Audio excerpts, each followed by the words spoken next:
The brutal murder of Jack Molinas ended the life of a man who could have been one of basketball's greatest stars. In 1975, he was shot in the head in his own backyard. A man with so much talent and brains, who once played for Columbia University and the Fort Wayne Pistons, was killed like a common criminal. How did someone with such promise end up dead at his Hollywood Hills home? The answer lies in a life full of bad choices, gambling, and dangerous friends. Jack Molinas had everything going for him. He was smart. He was good at basketball. In 1953, he was picked to play in the NBA for the Fort Wayne Pistons. People thought he would have a great career in sports. He had the talent to be a star on the court. But Jack Molinas had a problem. He loved to gamble, and not just small bets with friends. In 1954, he did something that no professional player should ever do. He bet money on games. Even worse, he bet on games that his own team played in. This was against all the rules of basketball. When the NBA found out, they banned him for life. Just like that, his time in professional basketball was over. He was kicked out of the sport he loved because he could not stop gambling. Most people would learn from such a big mistake. They would try to find a new path in life and stay away from trouble. Not Jack Molinas. Instead of changing his ways, he went deeper into the world of gambling and crime. He used what he knew about basketball and his connections to do something even worse. In 1961, a huge scandal broke out in college basketball. Games were being fixed. Players were being paid to make sure their teams did not win by too many points. This is called point shaving. It helps gamblers win big money on bets. And guess who was behind it all? Jack Molinas. He was called the Master Fixer. He bribed many college players across the country to change how they played. He did not care that he was ruining their careers and hurting the sport. All he cared about was making money from gambling. This scandal was very bad for college basketball.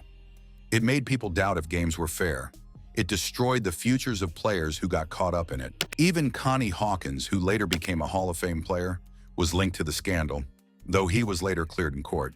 The whole thing was a mess, and Jack Molinas was at the center of it all. For his role in fixing games, Molinas was sent to prison. He got a sentence of 10 to 15 years, but only served 5 years. He was let out in 1968. Prison time gives most people a chance to think about their mistakes and decide to do better. But once again, Jack Molinas did not learn his lesson. After getting out of prison, Molinas moved to Los Angeles, California. Did he try to start a normal, legal business?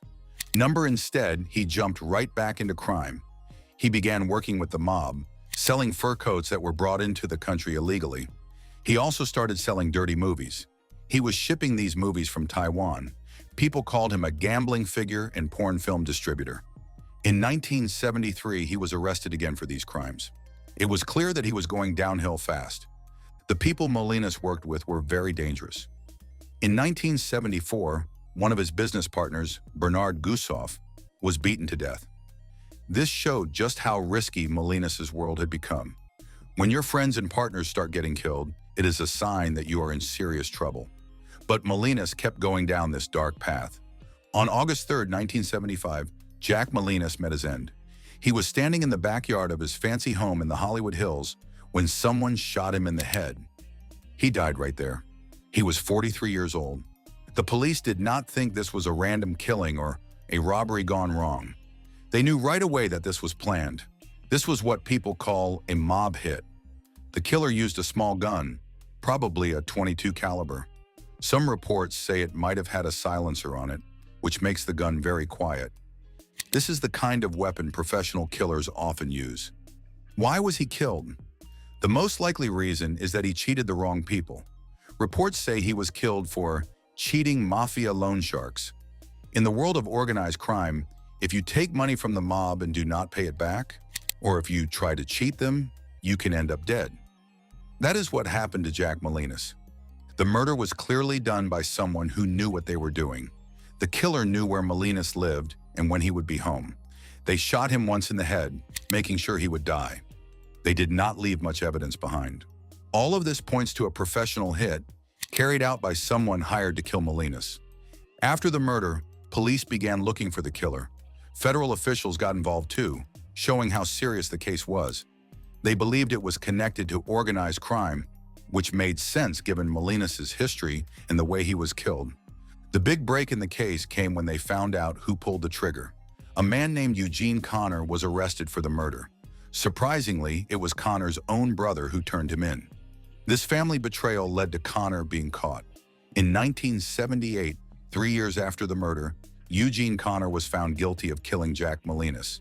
But there is more to the story.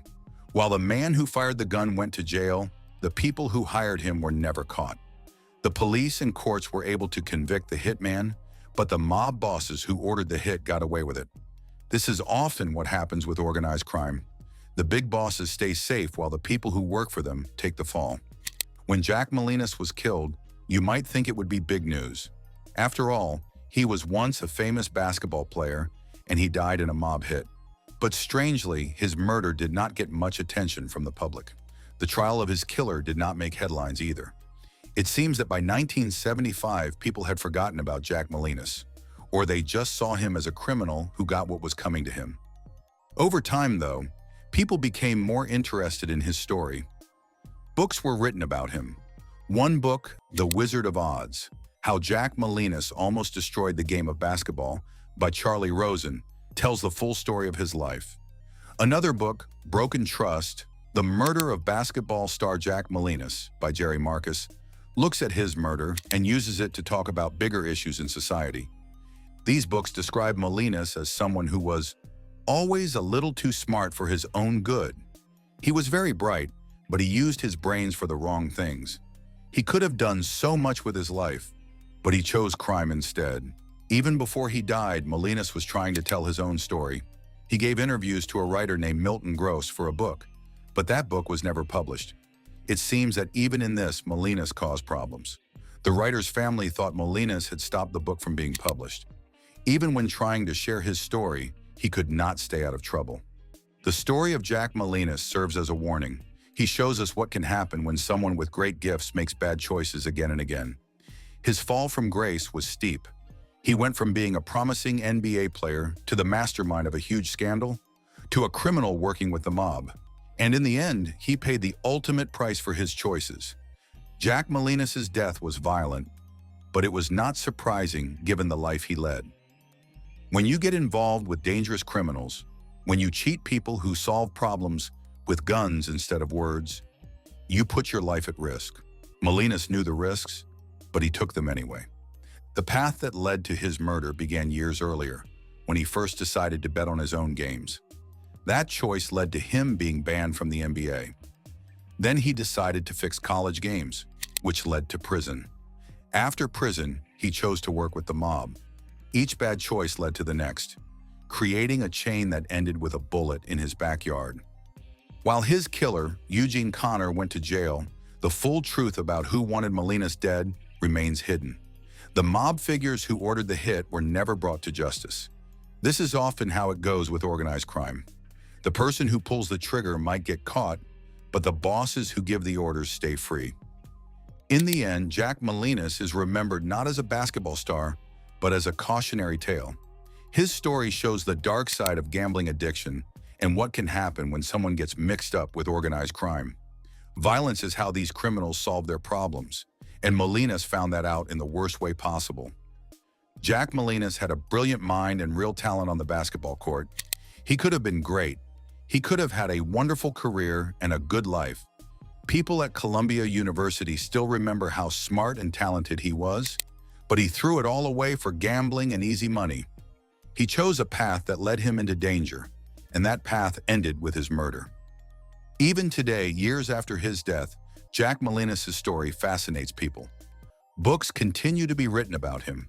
His life and death show us that talent and brains are not enough. You also need to make good choices. Jack Molinas made bad ones over and over again. And while we can admire what he might have been, we cannot ignore what he became. A man of great promise who ended up dead at 43, killed by the very forces he chose to embrace.